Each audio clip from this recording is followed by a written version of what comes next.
Students, अभी तक हमने पढ़ा था रिटर्न टू फैक्टर। और रिटर्न टू फैक्टर को हमने 3 पार्ट्स में डिवाइड किया था। फर्स्ट क्या था, इंक्रीजिंग रिटर्न टू फैक्टर, वो हमने अभी लास्ट वीडियो में किया ही था। तो आज हम करेंगे constant return two factor. Constant return two factor क्या होता है, देखो मैं पहले आपको सिंपल वे में समझाती हूँ कि जब आप फिक्स्ड फैक्टर के साथ वेरिएबल फैक्टर को यूज़ करते हो तो टोटल प्रोडक्ट आपको पता है इंक्रीज़ होगा, लेकिन कौन से रेट पे इंक्रीज़ होगा, कांस्टेंट रेट पे। कांस्टेंट रेट पे मतलब सेम रेट पे, जितना पहले इंक्रीज़ हुआ था उसमें भी अब भी इतना इंक्रीज़ होने वाला है। ठीक है, तो टीपी तो इंक्रीज़ होगा लेकिन आपकी एमपी क्या रहने वाली है, कांस्टेंट रहने वाली है। ठीक है, देखो इसकी डेफिनेशन भी करा देती हूँ। Constant return to factors refers to a situation when MP of the factor remain constant. MP आपका क्या रहता है, रिमेन कांस्टेंट रहता है जब आप वेरिएबल फैक्टर को क्या करते हो, यूज़ करते हो।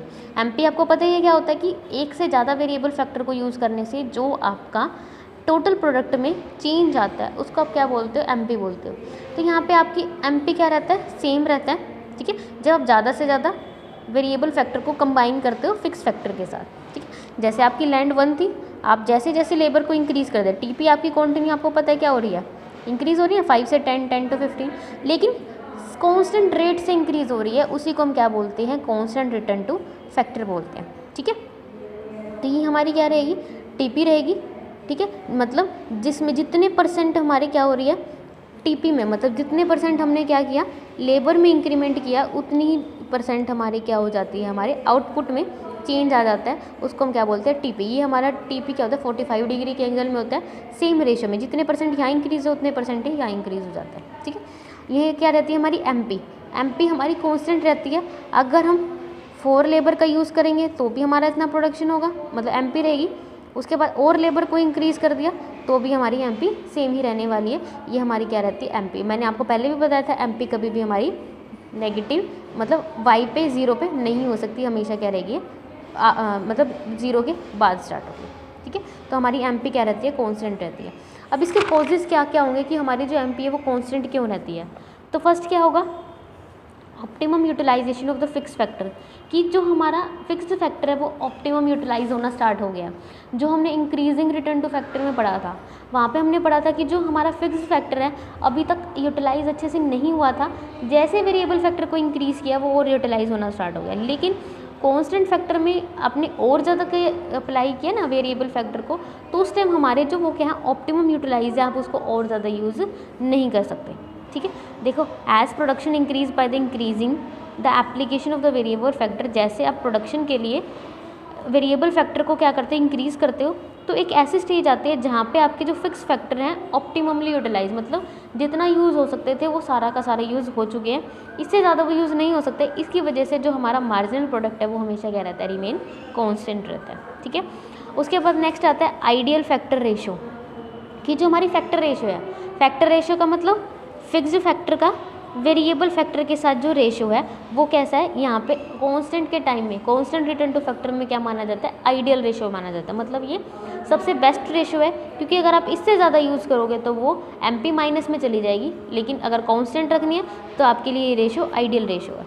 ठीक है, तो constant rate of return of factor corresponding to an ideal ratio between the fix factor and the variable factor, की मतलब ये क्या होता है, आइडियल रेशो हो जाता है कि जितना हमें फिक्स फैक्टर के साथ वेरिएबल फैक्टर का यूज़ करना चाहिए था ना, उतना हमने कन्फर्म यूज़ किया हुआ है, इसकी वजह से हम इससे ज़्यादा यूज़ नहीं कर सकते, इसलिए हमारी एमपी क्या रहेगी, मैक्सिमम रहेगी।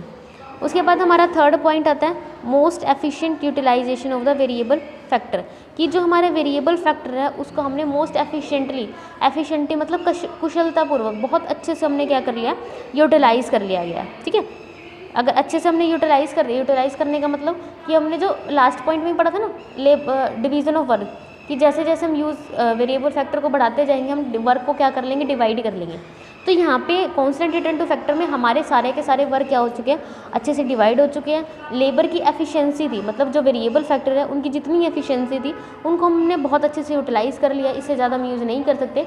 इसकी वजह से जो हमारा एमपी क्या है वो हमारा कांस्टेंट रहने स्टार्ट हो जाता है। ठीक है, उसके बाद हमारा थर्ड मेथड आता है डिमिनिशिंग रिटर्न टू फैक्टर, या फिर इसको क्या बोलते हैं, लॉ ऑफ डिमिनिशिंग रिटर्न भी बोला जाता है। ये हमारी क्या होती है, थर्ड स्टेज होती है रिटर्न टू फैक्टर की, थर्ड एंड लास्ट स्टेज।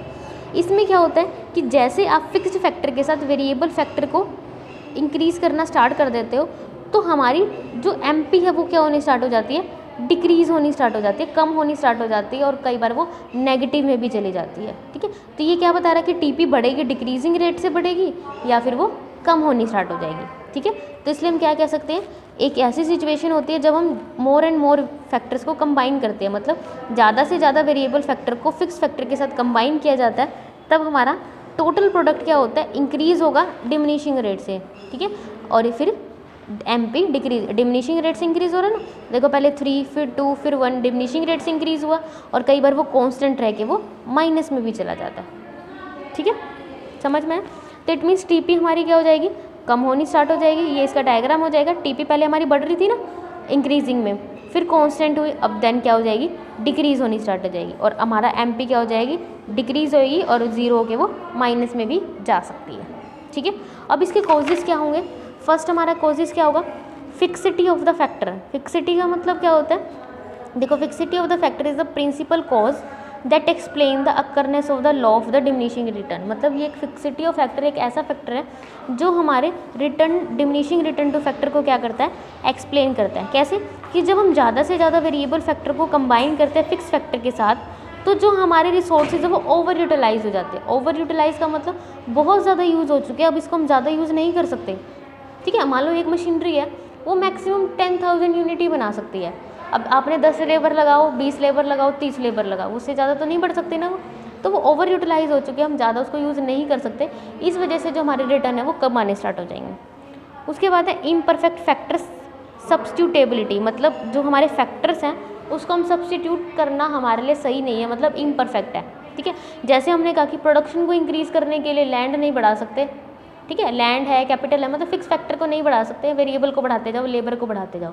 लेकिन ऐसा तो नहीं हो सकता ना कि मान लो आपने कैपिटल 10,000 रुपये लगाई है, अब आप लेबर लगा रहे हो, लेबर आप लगा रहे हो 1,000, तो ऐसा तो नहीं हो सकता ना, मतलब हमारे लिए परफेक्ट सब्स्टिट्यूट अवेलेबल नहीं हो सकता। ठीक है, देखो factor of production are imperfect substitute of each other. ये क्या हो जाते हैं, जो हमारे फैक्टर्स होते हैं, मतलब फिक्स्ड फैक्टर और ये वेरिएबल फैक्टर हैं, ये आपस में एक दूसरे के अच्छे सब्स्टिट्यूट नहीं है। जैसे आपने कहा कि मैंने ज़्यादा से ज़्यादा लेबर को यूज़ कर लूँगी, लेकिन ये तो नहीं कह सकते कि कैपिटल भी इंक्रीज नहीं करूँगी, क्योंकि अगर ज़्यादा लेबर इंक्रीज करोगे आपको कैपिटल की भी तो ज़रूरत पड़ेगी। लेकिन आपने क्या कह दिया, कैपिटल तो हमारे फिक्स है, चेंज नहीं हो सकती, तो इसलिए ये हमारे लिए सही नहीं है, इसलिए हमारी एमपी क्या हो जाएगी, डिक्रीज़ होनी स्टार्ट हो जाएगी। उसके बाद नेक्स्ट है poor coordination between the factors. अब अगर ज़्यादा से ज़्यादा वेरिएबल फैक्टर होंगे तो उनके बीच में क्या है, कोऑर्डिनेशन अच्छे से नहीं हो पाएगा, पुअर कोऑर्डिनेशन हो जाएगा। पुअर कोऑर्डिनेशन कैसे हो जाएगा कि देखो अब आपकी कोई भी काम करने की क्या होती है, एक लिमिट होती है, लेकिन अब उससे भी ज़्यादा एम्प्लॉइज़ आपने रख लिए, लेबर रख लिए, तो क्या उनमें कोऑर्डिनेशन होगा, नहीं, वो तो क्या होने, फ्री बैठने स्टार्ट हो जाएंगे। क्या आपका प्रोडक्शन इंक्रीज़ होगा, नहीं होगा। तो जैसे कि इसमें दोबारा से बता देती हूँ कि जैसे आप वेरिएबल फैक्टर को फिक्स फैक्टर के साथ ज़्यादा इंक्रीज़ करना स्टार्ट कर दोगे तो एक ऐसा पॉइंट आ जाएगा जहाँ पे आपका आइडियल रेशो नहीं रहेगा। ठीक है, मैंने कांस्टेंट में बताया वो आपका आइडियल रेशो है, लेकिन आपने अगर और ज़्यादा वेरिएबल फैक्टर को इंक्रीज़ किया तो आइडियल रेशो आपका नहीं रहेगा, जिसकी वजह से जो फिक्स फैक्टर है और वेरिएबल फैक्टर है इसमें कोऑर्डिनेशन नहीं हो पाएगा, जिसकी वजह से एमपी भी डिक्रीज़ हो जाएगी और कई बार वो क्या हो जाती है, नेगेटिव भी हो जाती है। ठीक है, कि मैंने कहा कि एक मशीनरी पे देखो पहले थे एक, मैंने इंक्रीज़ करते करते 10 लेबर्स को बढ़ा दिया, चलो 10 लेबर्स काम कर सकती है, लेकिन अब मैंने 10 की बजाय 20 लेबर्स को लगा दिया, क्या उनमें कोऑर्डिनेशन है? अब मशीन की कैपेसिटी नहीं है, 20% की उसको ज़रूरत ही नहीं है, फिर भी हमने लगा रखी है, तो हमारी एमपी तो क्या होगी, डिक्रीज़ होगी और टीपी भी डिक्रीज़ होना स्टार्ट हो जाएगा। ठीक है।